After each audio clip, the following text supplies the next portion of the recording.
graça e a paz e a alegria do Senhor estejam com vocês, meus irmãos. Vamos ficar de pé? Brincadeira, gente, calma. Tá parecendo um exercício, né?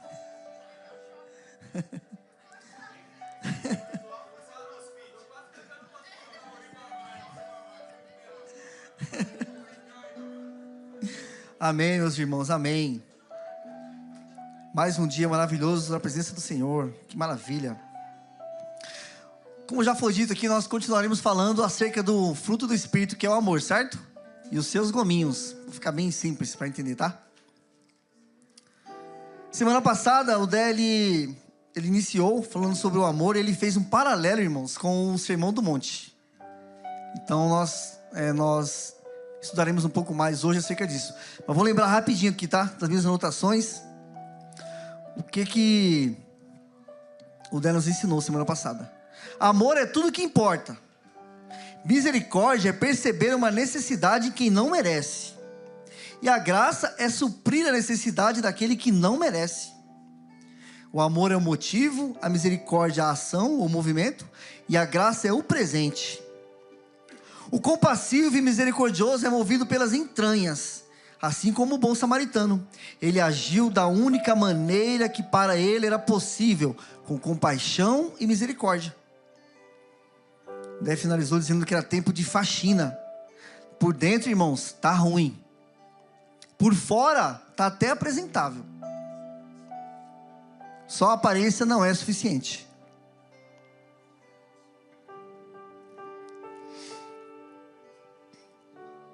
E hoje nós seguiremos falando conforme o nosso pastor nos ensinou semana passada, fazendo um paralelo entre fruto do Espírito e bem-aventurança. Hoje nós falaremos sobre alegria. O povo alegre é o crente, né? O C.S. Lewis diz assim que a alegria no céu é assunto sério. Não é brincadeira, irmãos. Alegria é assunto sério, viu? E vamos lá para Gálatas 5, 22 e 23.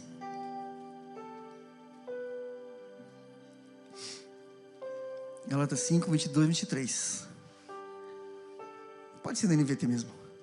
Mas o Espírito produz este fruto: amor, alegria, paz, paciência, amabilidade, bondade, fidelidade. 23. Mansidão e domínio próprio. Não há lei contra essas coisas. Domingo passado aprendemos sobre o amor, e hoje seguiremos com mais uma parte do fruto, mais um gominho da tangerina, como nós já fomos ensinados, que é uma ilustração muito boa, irmãos, para memorizar e entender melhor esse assunto tão importante. Vocês concordam? É muito fácil entender o fruto e os seus gominhos. É bem simples, não é? Então falaremos sobre alegria, e vamos aqui tentar traçar um paralelo com o Sermão do Monte. Dessa vez com o verso que está em Mateus 5,4. Bem-aventurados os que choram, porque serão consolados. Logo o tema de hoje é alegria para os que choram. Alegria para os que choram, irmãos. Existe alegria para os que choram. Mas o fruto do Espírito é amor, mas o fruto do Espírito é alegria. Vamos falar sobre alegria, irmãos. Lá em Gênesis 1:31. Pode abrir, Boninha. Gênesis 1:31. Deus viu que tudo o que havia feito e percebeu que tudo havia ficado muito bom. Passaram-se a tarde e a manhã. Esse foi o 6º dia. É normal, irmãos, como já foi falado aqui hoje, nós nos entristecermos. Não é normal? É normal. E é normal e natural que nos alegremos com as coisas boas da vida. Afinal de contas, a criação é maravilhosa, irmãos. Já vou falar daqui hoje, a criação é maravilhosa. Não é maravilhoso? Existem momentos que são maravilhosos. Podemos desfrutar com alegria de toda a maravilhosa criação. Estava na sexta-feira na casa do meu pai. A gente estava ali comendo uma pizza, né? E ele falando sobre alguém que estava reclamando, murmurando, só reclamando.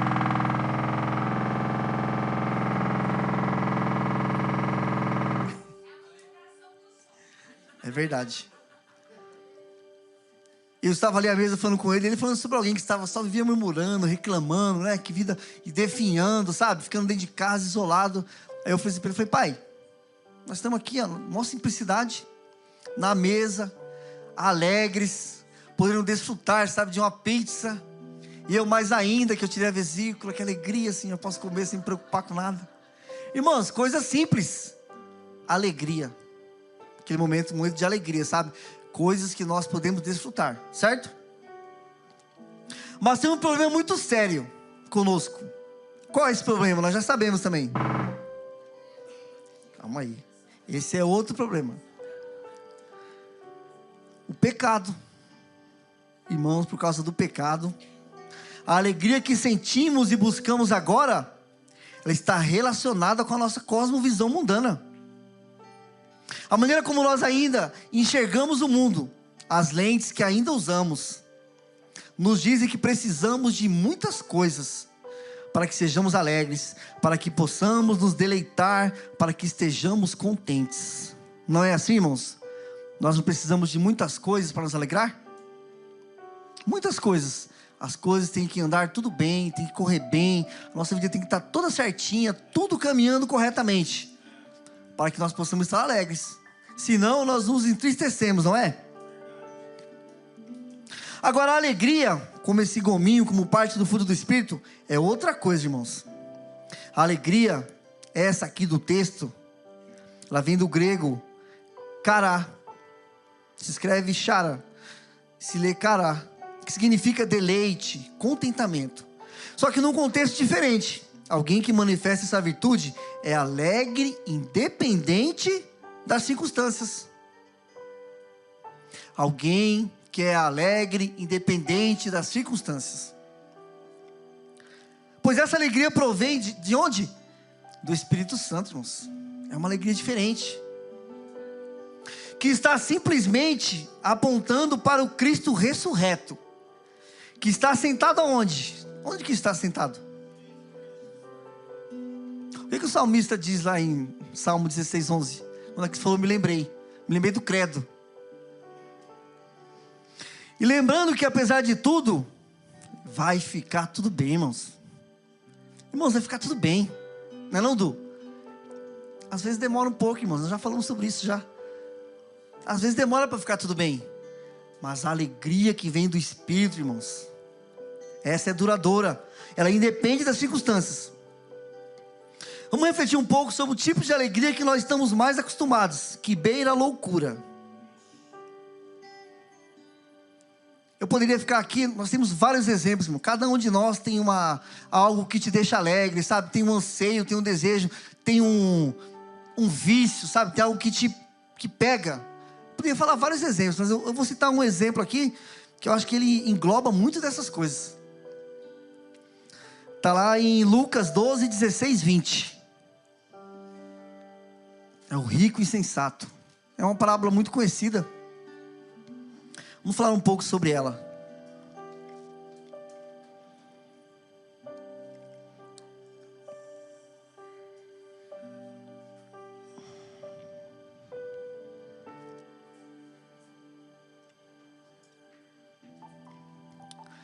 Então, pode colocar na NVT mesmo?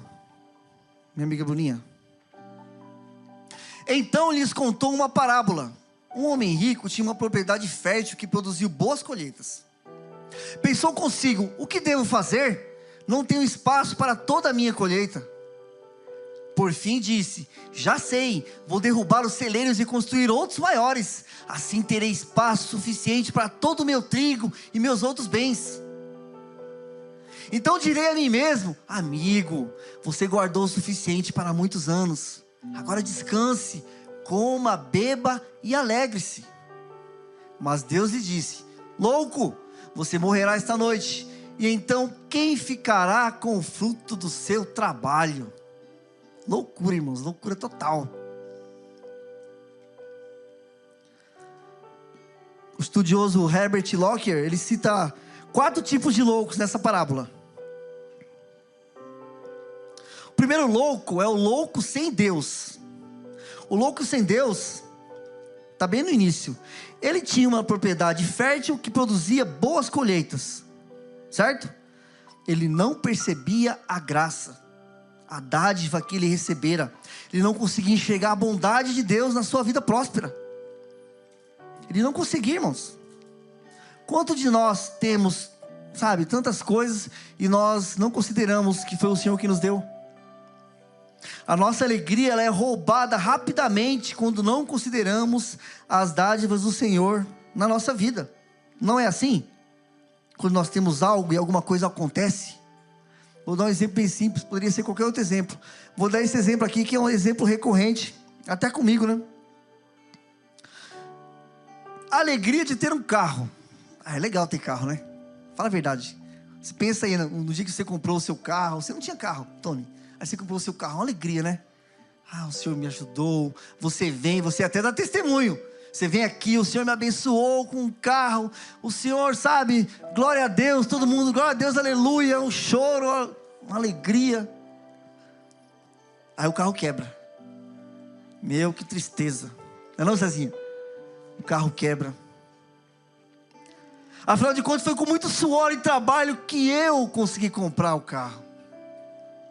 Desprezamos que o Senhor ainda segue nos abençoando, irmãos, independente da circunstância. Ah, o carro quebrou. Você está trabalhando, você consegue arrumar o carro. Aleluia, obrigado, Senhor, pelo trabalho. Você não está trabalhando, você consegue pagar um Uber. Amém. Não dá para pagar Uber, Tony? Se você não for muito orgulhoso, o que você faz? Você pede uma carona, pede uma ajuda, não é? Se você não for orgulhoso. Porque orgulhosos nós somos. A ideia de ser ajudado, de pedir ajuda, é muito difícil para muitos de nós. Não é? Não vou pedir ajuda, vou pegar um ônibus, certo? Ainda dá para pegar o ônibus, você tem condição de pegar o ônibus, irmãos? Não dá para pegar o ônibus. O Senhor te deu saúde, você tem 2 pernas. Vai andar um pouco, vai fazer o cardio, vai andar. Irmãos, nós não conseguimos lidar com as dádivas que o Senhor nos dá. Nós não percebemos essas coisas. O carro quebrou, a minha vida acabou. Ah, que estresse. É estressante.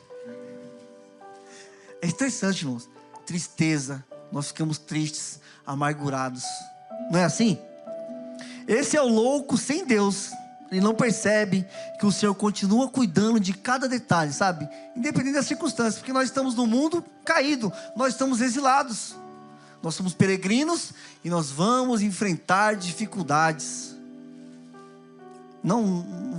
Estou aqui para te dizer que você não vai enfrentar dificuldade. Estou aqui para dizer que você pode ser alegre em meio às dificuldades, em meio às circunstâncias. O louco sem Deus. Agora o louco ambicioso. O verso 17 diz assim: pensou consigo, o que devo fazer? Não tenho espaço para toda a minha colheita.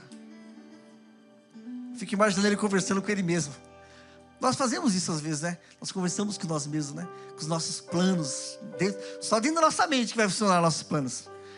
Dentro da nossa mente, dentro da nossa mente eles funcionam tão bem que eles até nos alegram. Nem aconteceu ainda. Nós já ficamos alegres, eufóricos. Vai dar tudo certo. Não faz nada, irmãos. A nossa alegria está no Senhor. Se você colocar alegria nos seus planos, na sua capacidade de planejar. Eu sou programador, eu sou planejador. Está tudo errado. Eu sei do que eu estou falando, não consigo planejar nada. E sou profissional nisso. O pior que, olha a dádiva, pior do que isso. Eu sou pago para isso. Vocês têm noção disso? Misericórdia, Senhor. Ele já tinha bastante, ele era muito abençoado, irmãos, muito abençoado, mas ele queria mais, e não era para poder abençoar os outros, sabe, para dividir, sabe, era apenas para benefício próprio. Ele estava fazendo planos acerca da vida dele, louco, ambicioso. O mestre inglês G.H. Lang, ele resume bem o objetivo desse rico. Ele queria segurança por muitos anos, pois não confiava na provisão de Deus. Ele ansiava por uma vida mais fácil, nada de trabalho, sombra e água fresca. Você já pensou aí na sua mente? Eu vou trabalhar. Olha que plano maravilhoso. Eu vou trabalhar, eu vou juntar dinheiro. E daqui uns 10, 15 anos, sombra e água fresca. Sombra e água fresca, tranquilidade. E você se alegra. Loucura. Loucura. Loucura total. Ele desejava agradar as paixões da sua carne, por comer, beber e rir à toa, tolamente e constantemente. Esse era o anseio dele. Vida mansa, sombra e água fresca, dinheiro na conta, sem trabalhar, comendo, bebendo e rindo. E ele se alegrou. Você é assim, Bruno? Eu ia colocar seu nome aqui, mas já que você se manifestou. Ela quer se aposentar com 35 anos. Não tem nem vergonha. O louco egocêntrico. O louco egocêntrico. Esse aqui é o mais legal. O louco egocêntrico, ele diz assim, ó, no verso 18 e 19. Por fim disse: já sei, vou derrubar os celeiros e construir outros maiores. Assim terei espaço suficiente para todo o meu trigo, os meus outros bens. Então direi a mim mesmo: amigo, você guardou o suficiente para muitos anos. Agora descanse, coma, beba e alegre-se. Você consegue imaginar a euforia desse rico e sensato? Você consegue se imaginar fazendo planos e se alegrando? Mas sabe o que eu lembrei disso aqui? Que há muito tempo atrás, irmão, não faço mais isso, tá? Há muito tempo atrás, eu jogava na Mega Sena direto. Cara, eu jogava na Mega Sena direto. Final de ano, tinha o bolão do final do ano. Gastava dinheiro pra caramba. Sabe o que acontece quando você joga na Mega Sena? Você fica eufórico. Sabe o que acontece? Se eu ganhar, se eu ganhar, se eu ganhar, não sei o que, você começa, vários planos. Não é loucura, irmãos, você fazer planos com uma coisa que você não aconteceu ainda, e você ainda se alegra. É egoísmo demais, irmãos. É uma vida mais ou menos mesmo, fala a verdade. Mas acontecia toda vez, sabe? Toda vez, não ganhava, frustração. Apareceu outra oportunidade, alegria, euforia de novo. Fiquei assim, vários anos. Que bobeira, irmãos, que bobeira. O louco egocêntrico. Quantas vezes nós fazemos planos egoístas, contando apenas com o nosso braço, convictos de que podemos controlar tudo à nossa volta. Meus celeiros, meus frutos, meu milho, meus bens, minha alma. Nós não temos controle de nada, irmãos. Nós até conseguimos fazer planos. Nós planejamos, sabe, muitas coisas sobre a nossa vida, mas nós não controlamos nada. Eu não sei o que acontece, sabe, que esse nosso coração, essa nossa mente, que acha que as coisas vão dar certo, só porque a gente planejou, só porque a gente deseja ou anseia. Não é assim, irmãos. Por isso nós andamos tristes e cabisbaixos muitas vezes. Aí vem o louco condenado. O louco condenado é o seguinte, está no verso 20. Mas Deus lhe disse: louco, você morrerá esta noite, e então quem ficará com o fruto do seu trabalho? Uma vida inteira de trabalho. Sabe, Bruno, você está lá, Bruno, com 60 anos, Bruno. Já está economizando há um bom tempo, não se aposentou ainda, porque não é tão fácil como você pensa. Tem a Alana, tem o Bernardo, tem a Zoidinha que gasta pra caramba. Você não conseguiu juntar dinheiro ainda, e você está com 60 anos, e ainda está pensando em ajuntar. Não, quando eu tiver 61, quando eu tiver 68, quando eu tiver 80, já era. Não estou dizendo que você vai morrer com 80 não, tá? Espero que você viva muito mais. Espero que você viva até os 100, trabalhando ainda. Em nome de Jesus. Loucura, irmãos. Loucura total. Eclesiastes 1, do 2 ao 3. Pode abrir, Bruninho. Eclesiastes 1, do 2 ao 3. Na NVI, tá? Que grande inutilidade, diz o mestre. Que grande inutilidade, tudo é inútil. 3. O que o homem ganha com todo o seu trabalho em que tanto se esforça debaixo do sol?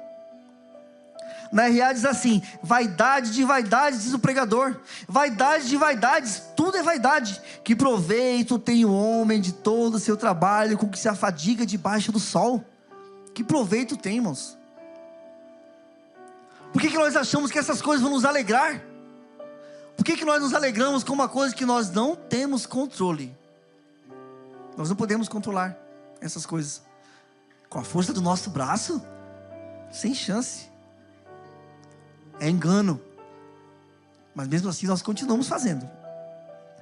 Se continuarmos buscando esse tipo de alegria e contentamento, continuaremos sendo esses cristãos irrelevantes para toda uma geração que corre atrás do vento, que pula de vaidade em vaidade. Nós pulamos de vaidade em vaidade.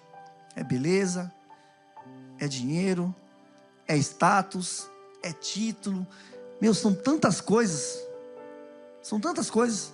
Nós pulamos de vaidade em vaidade, devorando uns aos outros, irmãos. Isso é terrível, irmãos. Devorando uns aos outros. Porque para você conseguir, Bruno, sabe, fazer concluir os seus planos, cara, ninguém pode te parar. Ninguém pode interferir no seu plano. Mas sabe o que você faz? Você devora. Nós devoramos uns aos outros, irmãos. Isso acontece. Você consegue perceber uma vez que você devorou algum irmão? Ou alguma vez que você foi devorado, sabe? Isso não pode acontecer, irmãos. Experimentando alegrias passageiras e tristezas corriqueiras.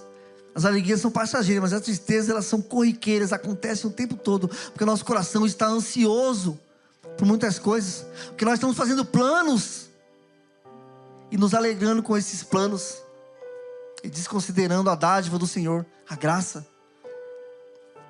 Pois ainda não entendemos o que significa a alegria que vem do Espírito. Paulo tinha muito a dizer sobre isso e continua falando até hoje. Vou ler um texto de Paulo que está em 2 Coríntios 6:3, do 3 ao 10. A forma como ele estava vivendo, o que ele entendia sobre o ministério dele e como que ele tratava essas coisas, né? Vou ler do 3 ao 10, tá? Vivemos de forma que ninguém tropece por nossa causa, nem tenha motivo para criticar nosso ministério. Em tudo que fazemos, mostramos que somos verdadeiros servos de Deus. Suportamos pacientemente aflições, privações e calamidades de todo tipo. Fomos espancados e encarcerados, enfrentamos multidões furiosas, trabalhamos até exaustão, suportamos noites sem dormir e passamos fome. Mostramos quem somos por nossa pureza, nosso entendimento, nossa paciência e nossa bondade. Pelo Espírito Santo que vive em nós e por nosso amor sincero.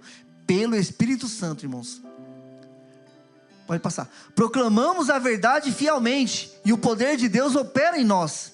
Usamos as armas da justiça com a mão direita para atacar e com a mão esquerda para defender.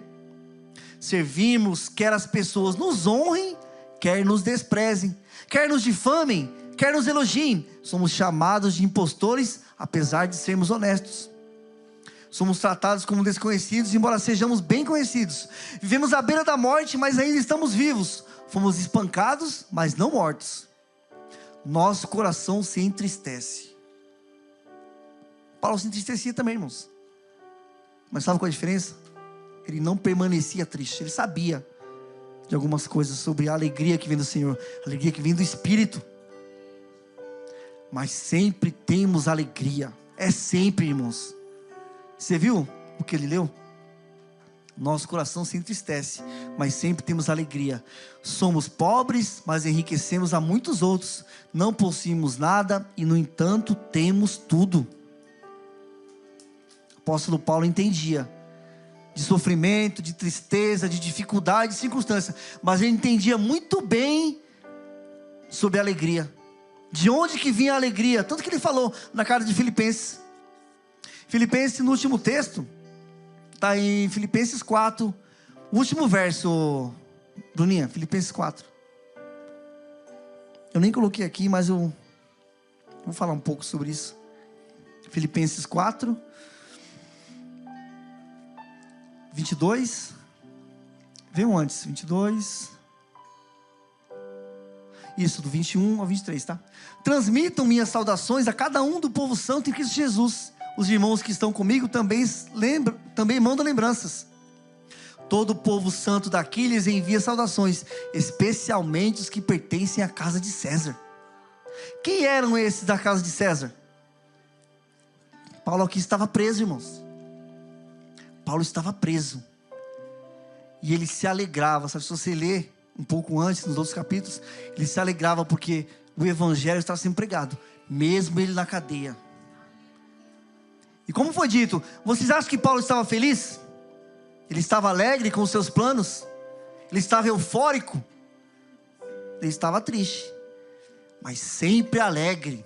Olha a diferença, irmãos. E essa postura dele, de alegria em meio às dificuldades, pense na maneira como ele afetou esses guardas, que se tornaram irmãos, que agora mandam saudações. Você acha que uma pessoa entristecida, amargurada, cheia de problemas, sabe? Triste que impacto essa pessoa teria com aqueles guardas?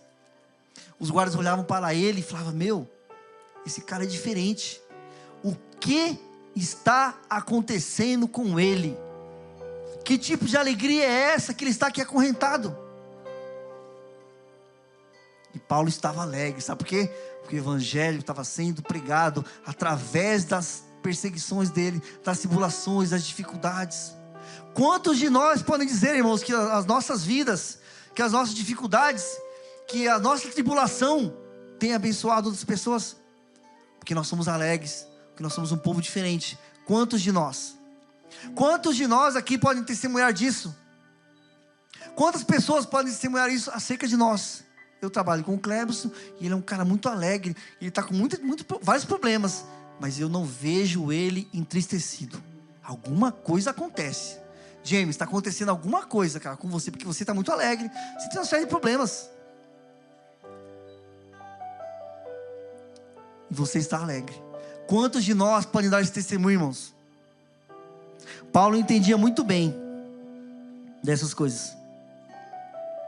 Em Cristo, através do Espírito Santo, existe uma alegria que raramente experimentamos, uma que nos alcança mesmo em meio às dificuldades do dia a dia, que, se comparadas com a realidade dos tempos de Paulo e com a dos outros países, são muito pequenas, irmãos.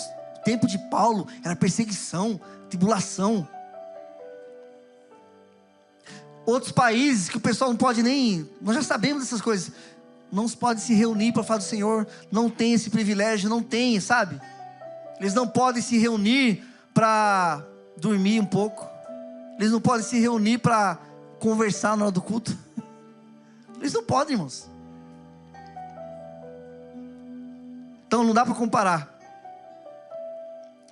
Nós estamos ficando muito parecidos com a geração atual. Emotivos, entristecidos, deprimidos, ensimesmados. O nosso eu, o self pós-moderno, parece que ele é imortal.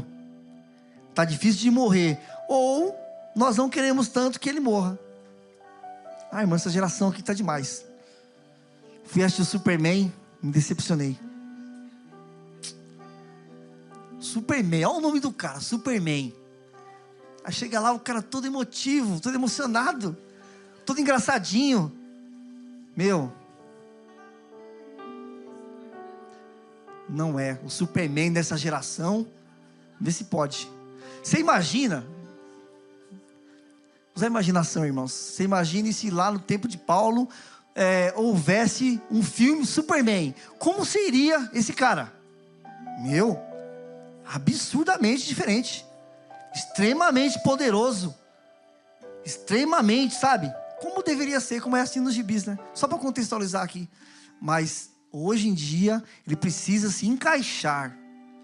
Ele precisa se enquadrar, sabe? Ele precisa fazer parte desse tempo, né? Desculpa, Cris, eu não queria te chatear. Também gosto de DC. Mas esse Superman aí... Não, pode assistir, o filme é um filme legal, mas eu fiquei decepcionado porque ele não é o Superman mais, né? Tá meio choroso, sabe? Meio entristecido, chateadinho com a Lois. Não dá, gente. Não dá, meu. Você entendeu? Você entendeu? Essa geração, irmãos. Então, nós não podemos nos amoldar a esse tempo, a esse padrão, irmãos. Nós não podemos, como cristãos, viver como vivem aqueles que não são. Como nós vamos pregar o evangelho a essas pessoas com as nossas vidas entristecidas e amarguradas e chateados? Não tem como. Gálatas 5, 22 e 23. Mas o fruto do Espírito é amor, alegria, paz, longanimidade, benignidade, bondade, fidelidade, mansidão, domínio próprio. Contra essas coisas não há lei. Não há lei quanto a desfrutar e manifestar a alegria que vem do Espírito Santo. Sejamos exagerados, irmãos. Que nossos corações transbordem de alegria. Uma alegria, sabe? Genuína. Uma alegria de quem foi escolhido. Uma alegria de quem foi salvo. Uma alegria de quem vai se encontrar com Cristo na eternidade, irmãos. Olha, um banquete que não tem fim. Você imagina um banquete? Vinho, né, Cris? O Senhor prometeu: só voltarei a beber vinho.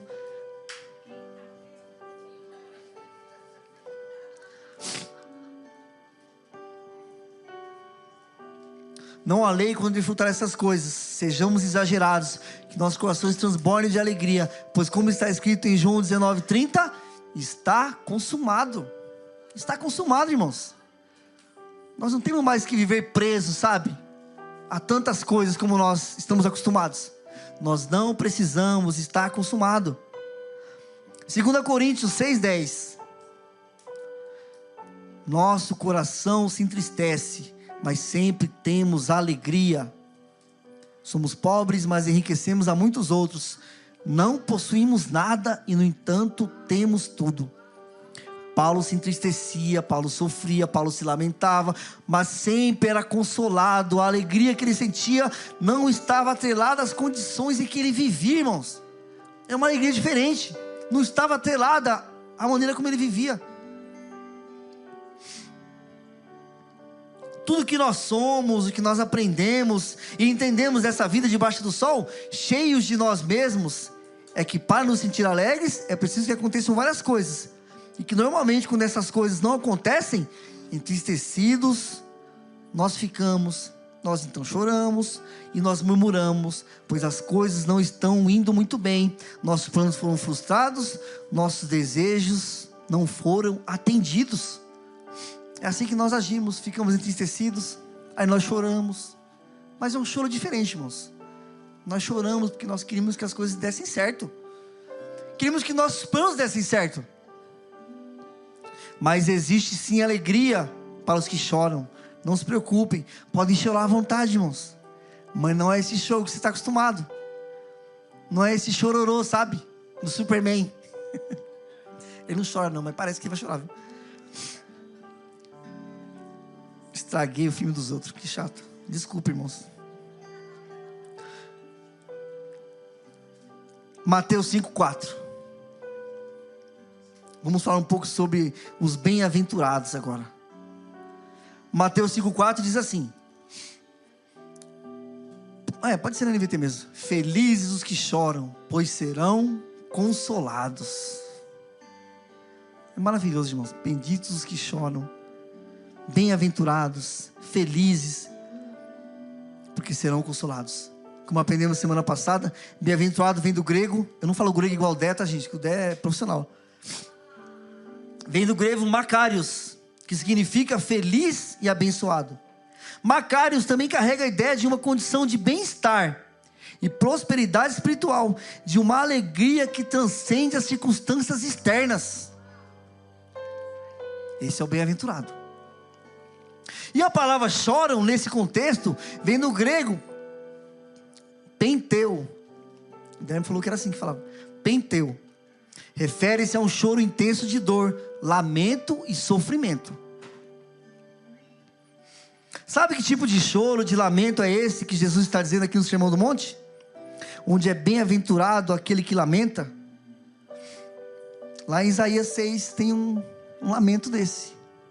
Isaías 6. Lá tem alguém se lamentando. Isaías 6, do 1 ao 5. No ano em que o rei Uzias morreu, eu vi o Senhor Ele estava sentado em um trono alto, e a borda de seu manto enchia o templo. Acima dele havia serafins, cada um com 6 asas. Com 2 asas cobriam o rosto, com 2 cobriam os pés, e com 2 voavam.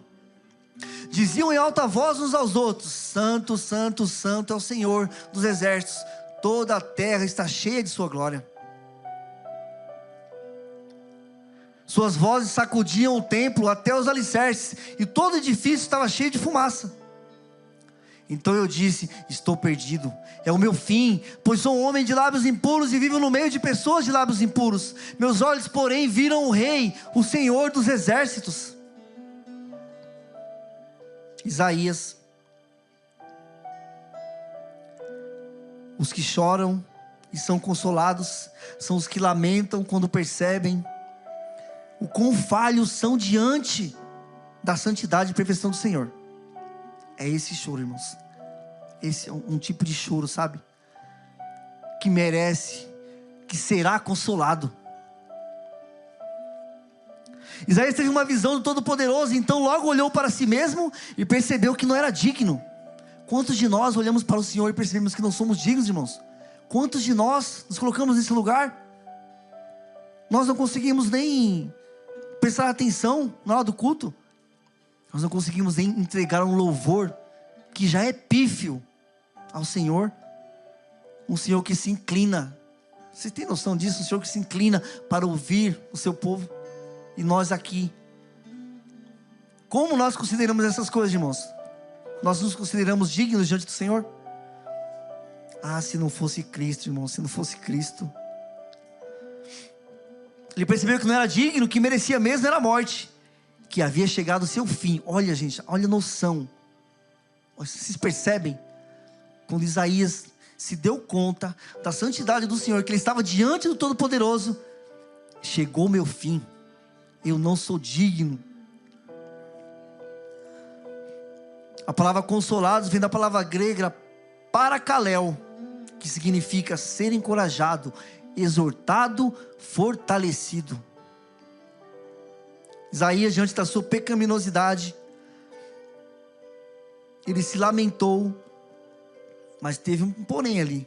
Ele se arrependeu, e então ele é fortalecido. O Senhor o consolou. E foi ali, naquele momento. E como foi esse consolo? O consolo está em Isaías 6, do 6 ao 8. Não vai se animando não, irmãos, com consolo. Então, um dos serafins voou em minha direção, trazendo uma brasa ardente que ele havia tirado do altar com uma tenaz. Tocou meus lábios com a brasa e disse: veja, esta brasa tocou seus lábios, sua culpa foi removida e seus pecados foram perdoados. Então ouvi o Senhor perguntar: quem enviarei como mensageiro a este povo? Quem irá por nós? E eu respondi: aqui estou, envia-me. Que consolo, irmãos. Doeu esse consolo, irmãos? Antes de ser fortalecido e consolado, Isaías foi ferido. E a resposta ao arrependimento é um fruto digno de quem se arrepender, irmãos. Isaías foi consolado, fortalecido, e logo assumiu uma missão, cheio de coragem e convicção, diante da pergunta: quem enviarei? Envia a mim. Eu não sou digno, mas o Senhor é poderoso. Eu não sou digno, mas o Senhor é poderoso. Pode me usar, envia a mim.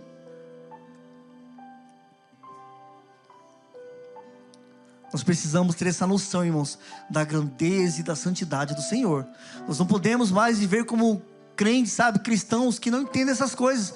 Isso é uma coisa que nós já falamos, nós já aprendemos, nós estudamos todas as vezes. O Senhor é santo, Ele é santo, Ele é santo, Ele é extremamente poderoso, Ele é o Criador.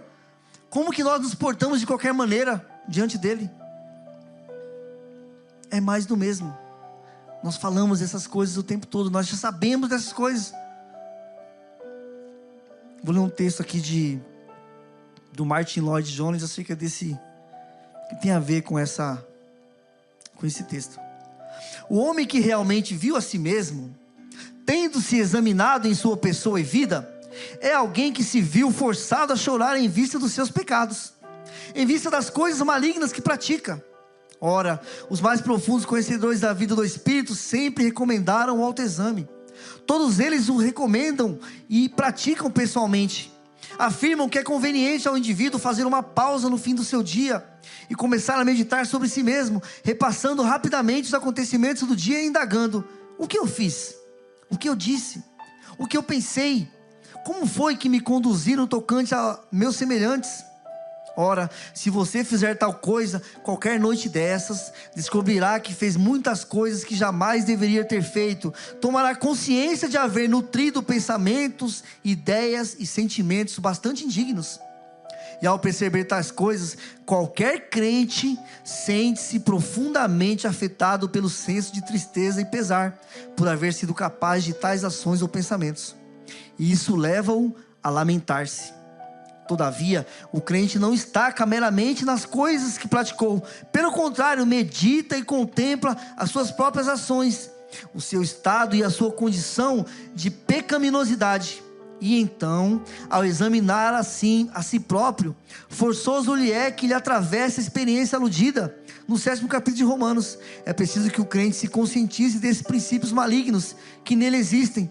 O crente, pois, vê-se obrigado a perguntar de si mesmo: o que há em mim que me leva a agir dessa maneira? Por que me deixo irritar tão facilmente? Por que tenho tão mau temperamento? Por que não sou capaz de controlar-me? Por que aninho esses pensamentos maldosos, invejosos e ciumentos? O que está havendo comigo?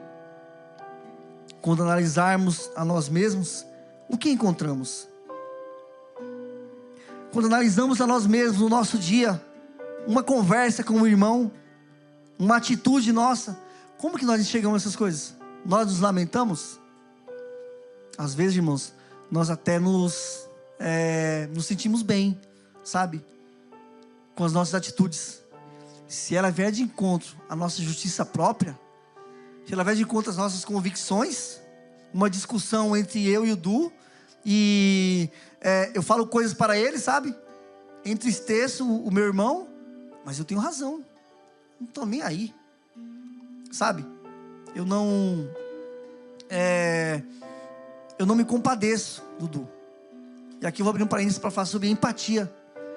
O mundo ensina, nós temos que ter empatia, não é? Pelo próximo. Nós temos que ter compaixão, irmãos. É compaixão. A empatia é perigoso. Porque quando você se coloca no lugar da pessoa, você vai entender a dor dela e é capaz de se fazer a mesma coisa que ela. Como que você vai instruir essa pessoa? Às vezes, irmãos, numa conversa com o irmão, você vai se colocar no lugar dela. Se você não tiver compaixão, você não vai conseguir orientar corretamente. E às vezes você vai precisar dizer algumas coisas, a verdade da palavra. É necessário. Isso é compaixão. Isso é compaixão, coisa que nós temos bem pouco. Será que estamos tão amoldados ao padrão desse mundo, tão ensimesmados, que não conseguimos mais lamentar acerca das nossas falhas? Será que nós somos tão bons assim, irmãos? Espero que à luz da palavra, cada um de nós esteja examinando a própria vida, agora, nesse momento, e que o Espírito Santo nos leve ao arrependimento, pois deveria ser esse o caso, porque hoje é dia de arrependimento, hoje é dia de choro e de lamento.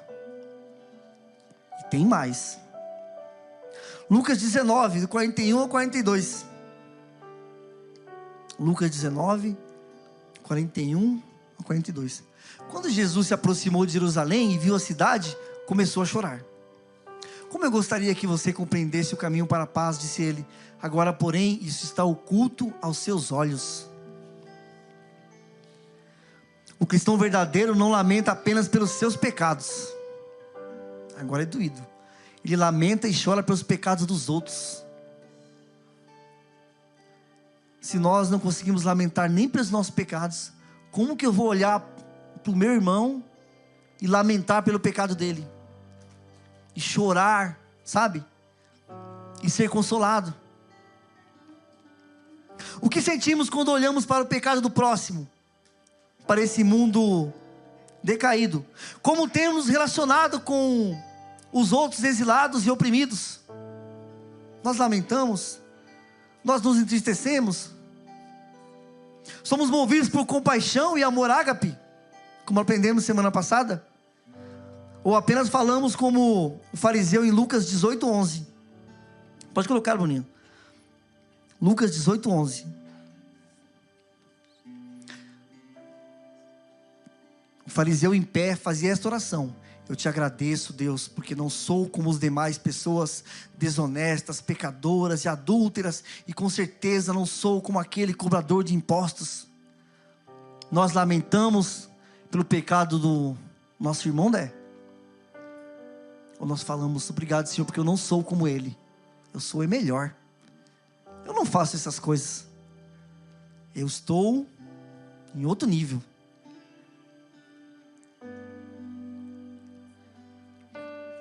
Nos falta amor, nos falta compaixão, o outro não tem importância, amar ao próximo está fora de questão.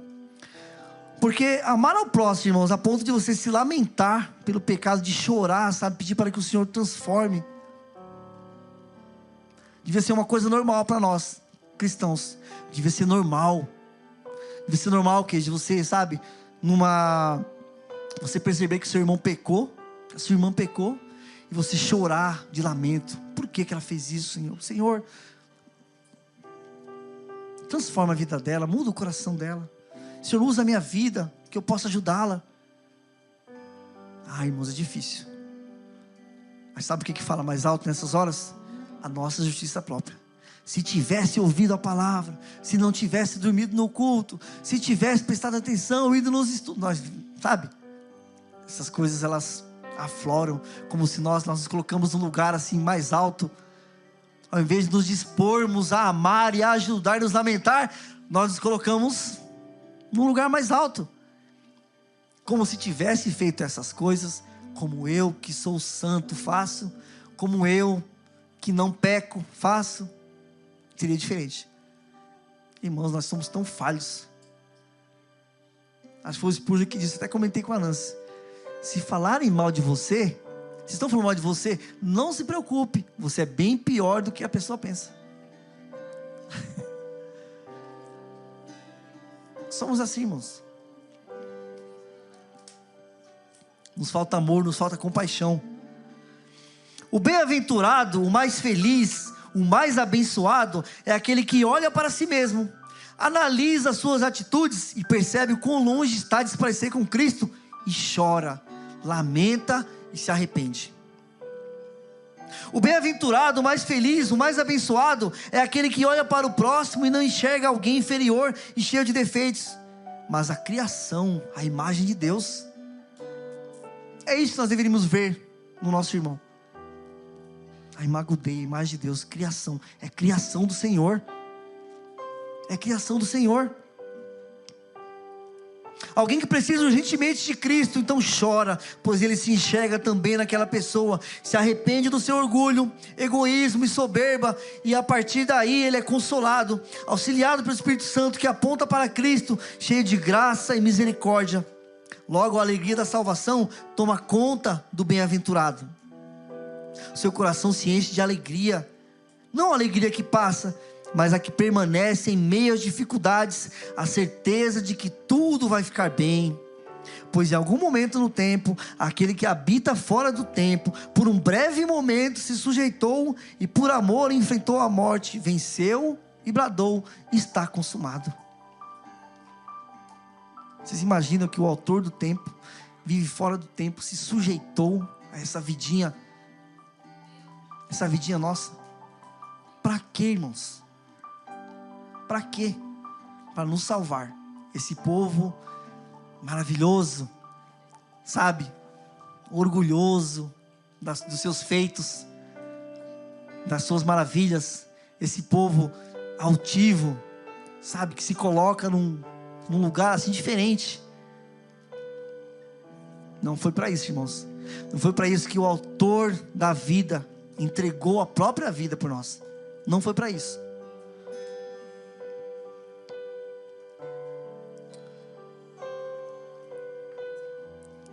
Bruninha, coloca Isaías 61. Já foi lido aqui hoje, mas eu vou ler ele inteiro agora, tá? Aqui fica dando spoiler do que a gente vai ler aqui. Isaías 61, do 1 ao 11. Fala sobre restauração.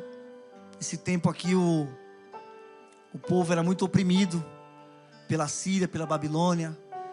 E o profeta Isaías está falando aqui sobre Jesus, né? O próprio Jesus, em Lucas 14, se não me engano, Lucas 14, 18, ele cita esse texto. Ele fala: hoje se cumpriu. E é maravilhoso demais, irmãos. É do 1 ao 11, tá? O Espírito do Senhor soberano está sobre mim, pois o Senhor me ungiu para levar boas novas aos pobres. Ele me enviou para consolar os de coração quebrantado e para proclamar que os cativos serão soltos e os prisioneiros libertos. Ele me enviou para dizer aos que choram que é chegado o tempo do favor do Senhor e o dia da ira de Deus contra seus inimigos. A todos que choram em Sião, Ele dará uma bela coroa em vez de cinzas, uma alegre bênção em vez de lamento, louvores festivos em vez de desespero. Em sua justiça serão como grandes carvalhos que o Senhor plantou para a sua glória. Reconstruirão as antigas ruínas, restaurarão os lugares desde muito destruídos e renovarão as cidades devastadas há gerações e gerações. Estrangeiros serão seus servos, alimentarão seus rebanhos, lavrarão seus campos e cuidarão de suas videiras.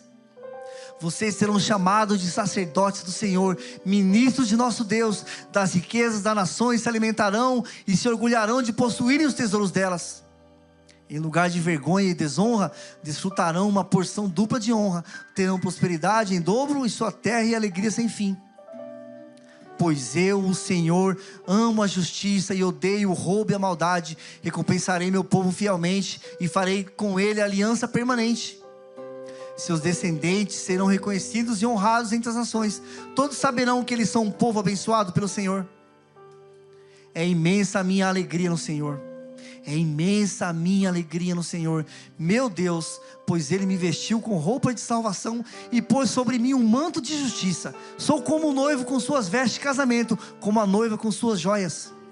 O Senhor soberano mostrará sua justiça às nações do mundo. Todos o louvarão. Será como um jardim no começo da primavera, quando as plantas brotam por toda parte. Hoje é dia, irmãos, de arrependimento. É dia de se lamentar, sabe? Porque nós somos falhos e pecadores, irmãos. Muito falhos. Não é um pouco. Não se coloque nesse lugar de que você falha menos do que o irmão. Nós somos falhos e pecadores. Precisamos uns dos outros. Chega, irmãos, de devorar uns aos outros. Nós fazemos isso com tanta frequência. Nós devoramos uns aos outros. Nós não temos compaixão. Nós não temos misericórdia. Nós temos uma missão. Cristo é o nosso exemplo e nos deu o seu Espírito.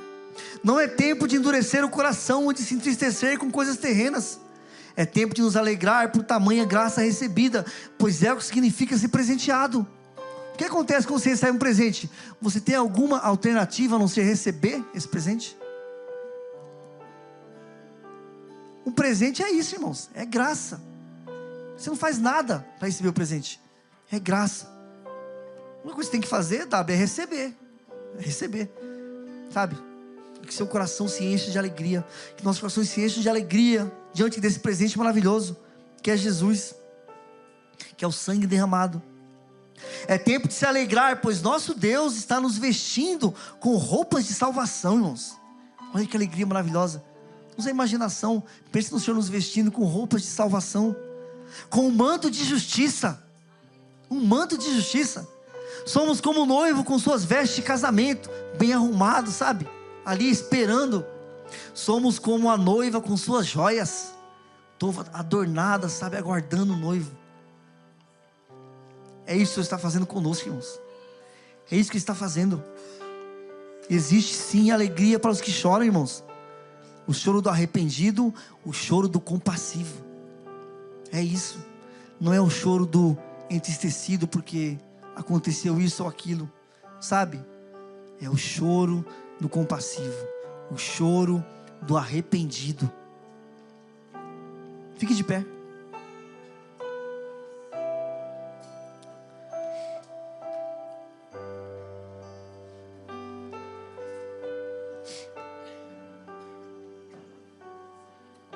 A alegria do Senhor é algo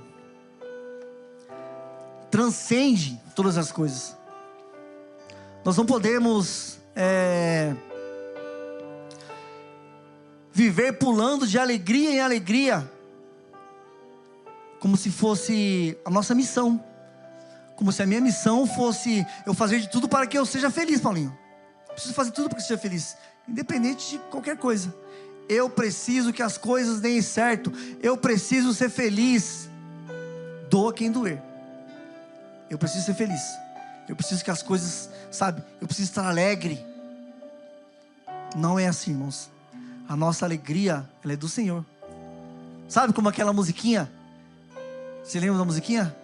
A alegria está no coração de quem já conhece Jesus. A próxima audição, eu estou aí. É isso, irmãos. A alegria do Senhor. É essa alegria que nós temos que entender. É essa alegria que vale a pena. É nós, independente da situação, circunstância. As coisas estão difíceis. As coisas estão ruins, James. Marcelo, as coisas estão difíceis. O café está caro. Dé, o café está caro, Dé. Alegre-se, como diz Paulo. Alegre-se no Senhor. Mais uma vez eu digo, alegre-se. Porque o Senhor é bom e Ele é fiel. E a sua palavra comprova isso. E as coisas que acontecem todos os dias em nossas vidas comprovam isso, mesmo que nós não consigamos perceber. Amém? Então que seja um dia para você fazer uma análise profunda, para nós analisarmos as coisas que nós temos feito, falado, sabe? As coisas que nós temos vivido. Se nós estamos buscando realmente, se o fruto que nós estamos dando é um fruto do Espírito ou é um fruto da carne. Porque o fruto do Espírito é a alegria. E o crente, como diz Calvino, teria que ser um aleluiado das cabeças aos pés. Porque ele tem uma esperança bendita. Ele tem uma esperança bendita, irmãos. A vida eterna com Cristo, nosso Senhor, num banquete maravilhoso. Bebendo vinho, comendo e rindo. Esse sim, era uma coisa que deveria nos deixar eufóricos. É um pensamento, sabe, que devia nos mover. É isso, irmãos. Então, que seja uma tarde de nos examinarmos, de nos arrependermos verdadeiramente. E percebermos o quanto o Senhor é bom. E quanta alegria tem disponível nele. É muita alegria. Delícias perpetuamente. Muitas, muitas coisas. Amém? Então ore aí com seu coração quebrantado. Que o Senhor consola o de coração quebrantado. Ele fortalece. Sabe? Ele encoraja. Que nós sejamos esses. Que nós saímos daqui hoje encorajados e fortalecidos pela alegria do Senhor. Amém? Senhor, nós te agradecemos por mais esse dia. Mais um dia maravilhoso que o Senhor fez. Mais um dia cheio de graça, mais um dia cheio de misericórdia, Senhor. Como é bom, Senhor, como é bom estar na Tua presença. Quão indignos nós somos de estar na Sua presença, Senhor. Mas por causa de Cristo. Obrigado, Cristo. Obrigado, Senhor. Obrigado por permitir que nós nos achegássemos ao Pai. Obrigado pela alegria que existe em Ti. Uma alegria que transborda, uma alegria que preenche. Que nós sejamos tomados dessa alegria todos os dias, Senhor. Independente da situação, independente das circunstâncias. Nos leva, Espírito Santo, nesse dia, nessa tarde, ao arrependimento. Que nós possamos ver as coisas que estão nos nossos corações. Que o Senhor traga à luz as coisas que estão em oculto. Traga para a luz o que está na escuridão, Senhor. E revela quem nós realmente somos. E que o nosso choro seja de lamento. Que o nosso choro seja de lamento diante dos nossos pecados. Nos dá um coração assim, Senhor. Um coração compassivo, um coração misericordioso. Um coração cheio de temor. Porque o Senhor é santo, porque o Senhor é poderoso. Mas o Senhor também é extremamente amoroso. É fiel e é bondoso. E nós te pedimos nesse dia, para que o Senhor continue nos transformando. Para que nessa jornada seja uma jornada de avanço, uma jornada de crescimento, uma jornada de amadurecimento, Senhor. E que nós sejamos o povo mais alegre, o povo mais feliz, os bem-aventurados, aqueles que vivem de acordo com a Tua vontade, aqueles que andam na contramão desse mundo, Senhor. para que o Senhor seja glorificado, para que o Senhor seja adorado, em nome de Jesus. Obrigado, Senhor, obrigado por tudo que o Senhor tem feito, e pelas coisas que o Senhor ainda fará em cada um de nós. Que o Senhor continue trabalhando em cada um de nós, insistindo em cada um de nós, em nome de Jesus, em nome de Jesus.